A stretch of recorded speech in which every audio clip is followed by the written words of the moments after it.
John 11. And a certain one was sick, Eleazar, from Bethania, Bethania, the village of Miriam and her sister Martha. Okay, this is Lazarus, but said the way that it says in Hebrew.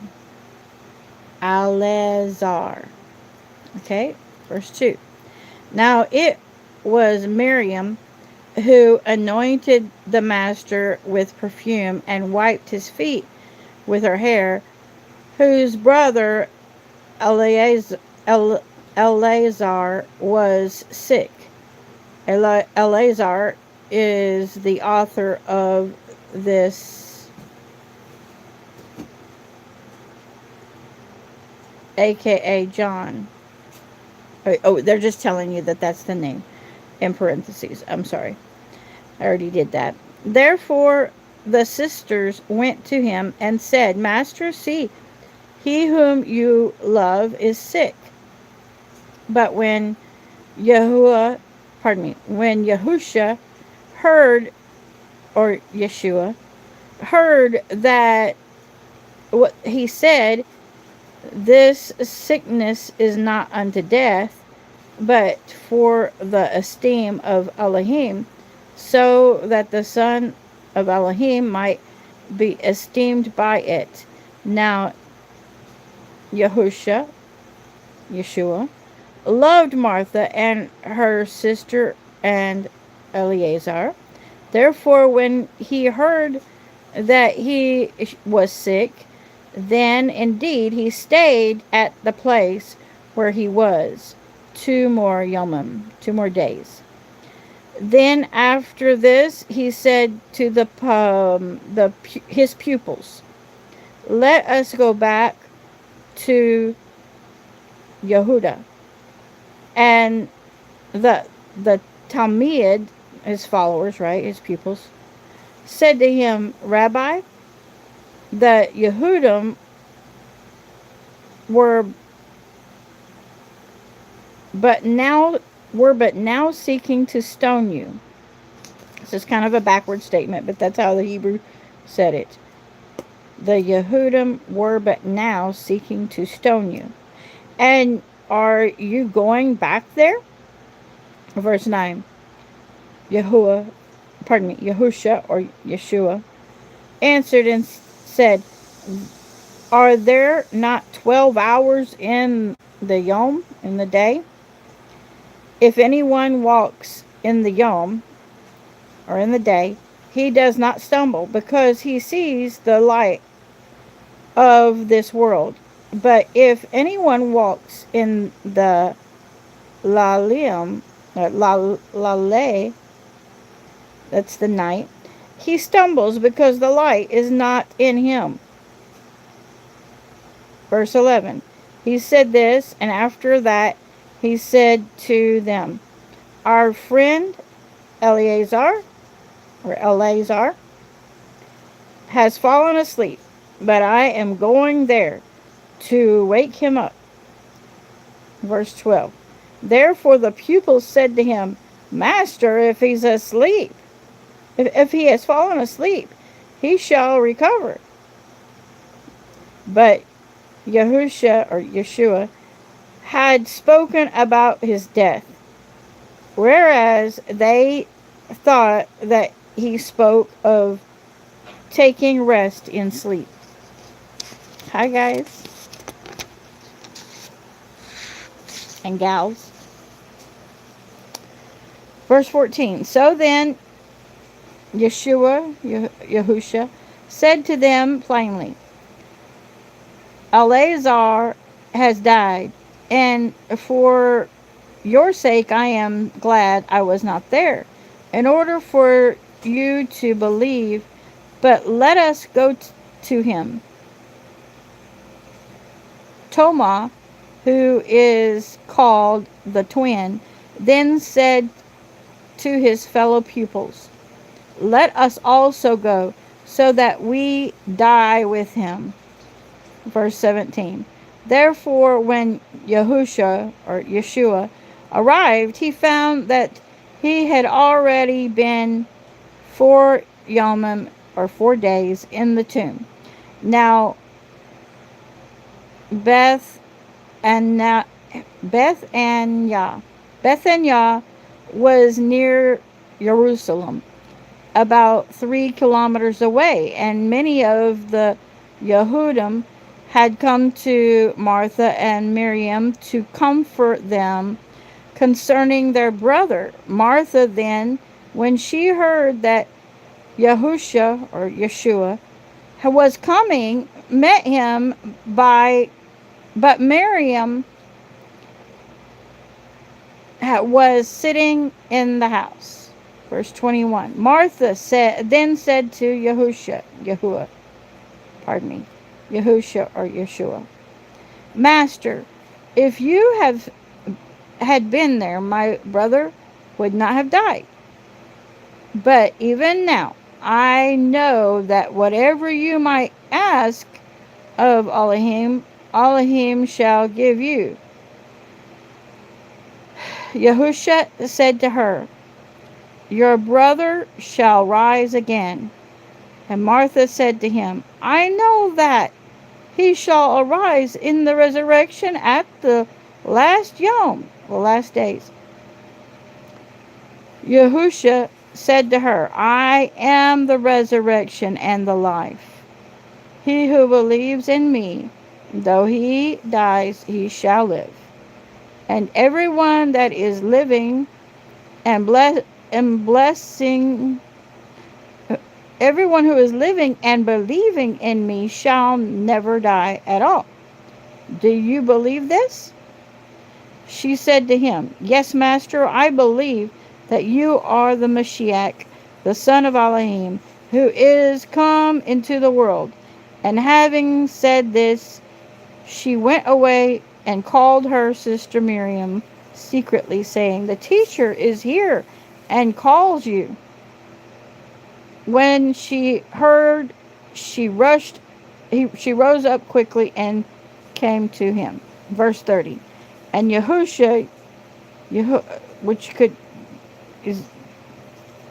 I saw a vision once, so he showed me his name was Yeshua, right? And then many people say, well, he comes in his father's name and he has to be pronounced Yahusha, okay? So verse 30, and Yahusha had not yet come into the village, but was in the place where Martha met him.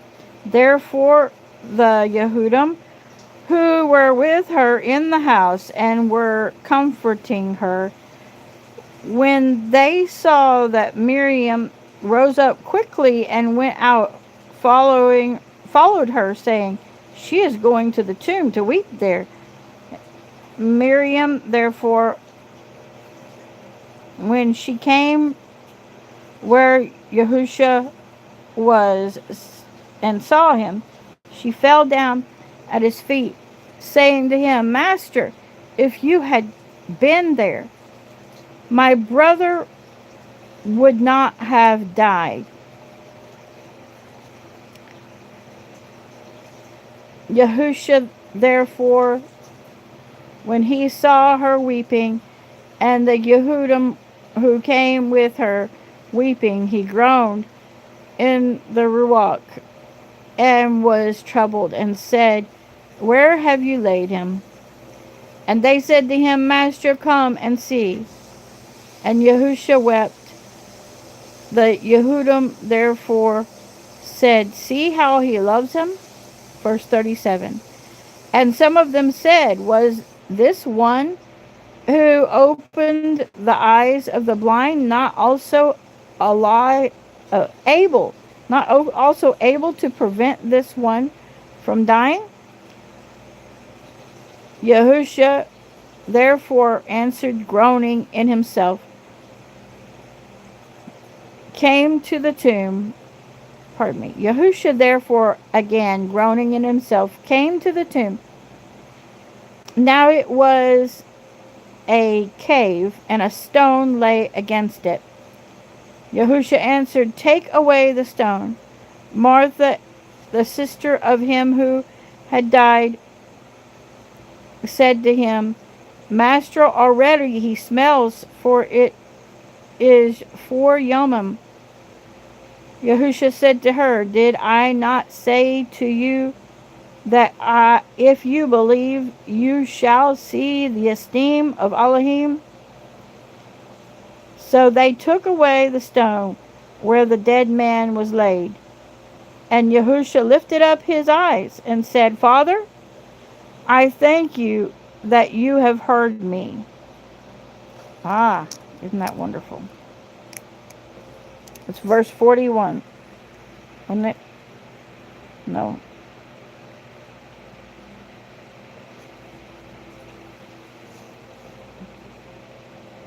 43. He cried with a loud voice. No, it starts at 41. "Father, I thank you that you have heard me." So he thanks him in advance, right? "And I know that you always hear me, but because of the crowd standing by, I say this in order that they believe that you sent me." And then he said this. He cried with a loud voice, "Alazar, come out." And he who died came out bound foot and hands with wrappings, and his face was wrapped in cloth.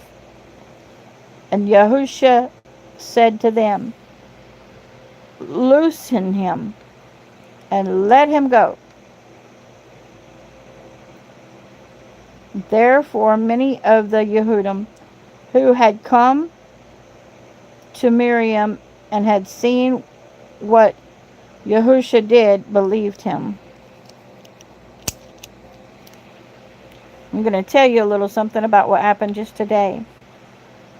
So we went to the sale barn to see a friend who works the sale barn. You know, some people, they work 8 days a week just to put food on the table. And I prayed quietly with picture prayers the first time she came near me and sat down. And I didn't feel anything happening under my hand. But then when I came back by after she got done with her day, I laid hands on her knee and I said, in the name of Yahusha, and Jesus Christ of Nazareth, I command your body to obey the word and the spirit and come in alignment now. And she said, "Did you feel that?" I said, "Yeah, but it's not common that someone will tell me that they felt it." She goes, "My leg pushed back on you, like it was fighting you." I said, "No, it wasn't fighting me. It had to come into position. It just rose up and went straight."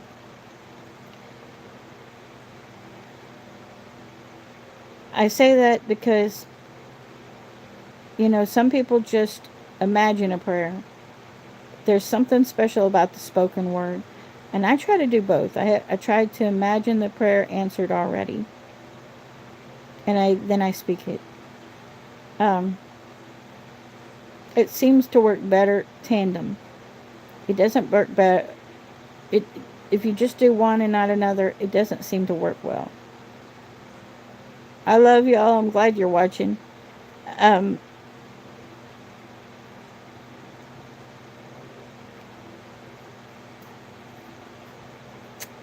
okay, let's go on. Verse 45. Therefore, many of the Yehudim were who had come to Miriam and had seen what Yahusha did, believed in him. But some of them went away to the Perushim and told them, and went to the priest, right, what Yahusha did. So the chief priest and the Perushim gathered a council and said, what shall we do? Because this man does many signs. If we let him alone like this, they all shall believe in him. And the Romans shall come and take away from us both our position and nation. Okay, so they were more worried about what Rome would do. Okay, verse 49. And one of them, Qayafa, being high priest that year, said to them, so Caiaphas was high priest, right? You know nothing, neither do you consider that it is better for us that one man die for the people than that the entire nation should perish. So Caiaphas was for doing away with Yahusha. But he did not say this from himself, but being high priest that year, he prophesied that Yahusha was about to die for the nation. So he was saying that he would die for the sins of the nation, that it was better for one to die for the whole nation, because he wasn't being vindictive, but he was prophesying. Wow. So they knew that he was the Lamb of Yah. Verse 52. And not for the nation only, but to gather together into one the children of Alahim who are scattered abroad. Oh my goodness, that prophecy is awesome. Caiaphas prophesied, y'all. Verse 53. So from that yom on, they plotted to kill him. So they thought they had the permission of the high priest to do that. And so they started trying to fulfill it.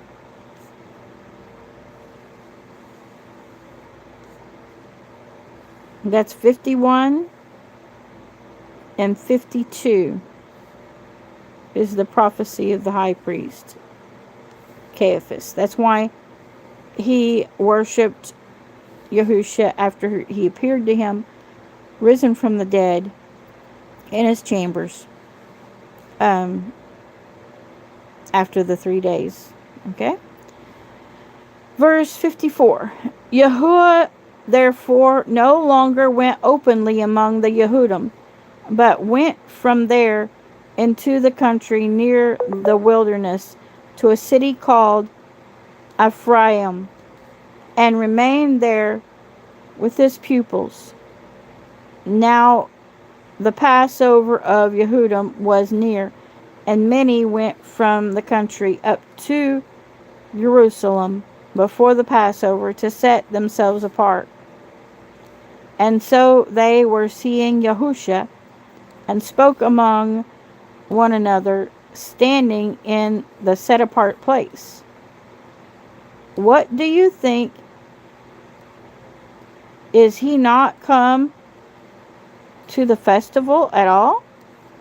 And in both of the chief priests and the Perushim had given a command that if anyone knew where he was, he should disclose it in order for them to seize him.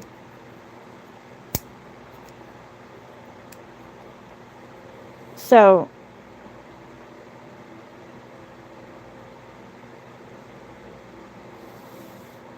it was near the Passover.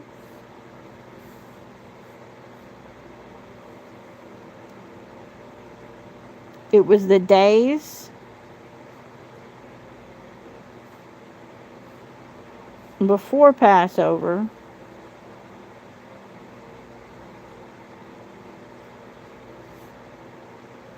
And there was a set apart place that the men would go to set up to get their hearts right before Passover. And so they were seeking Yahusha. Oh, because of the Passover, they felt it was good to seek out Yahusha.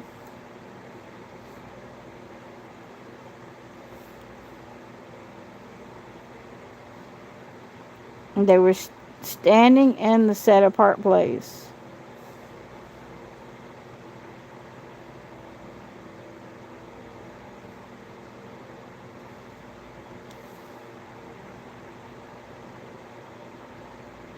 So, God put me in a wilderness situation.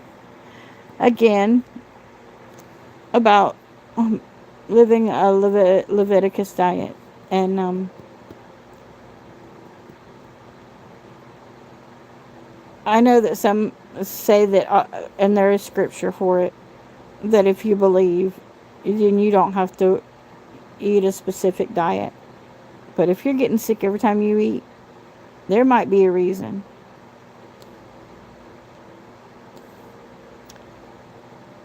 God bless you. I kept trying to believe. I kept trying to eat whatever was set before me. And I mean, I did believe. I mean, I totally believed. But I still was getting sick. So, you can't make Messiah eat trash and he not chuck it out. He's going to chuck it out. He ain't going to eat trash. You cannot feed Messiah trash. So you sit there and go, well, I died and the Messiah lives within me. I live under Messiah.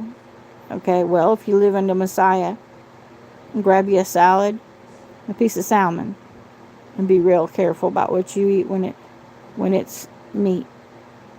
God bless you, and I'll catch y'all later.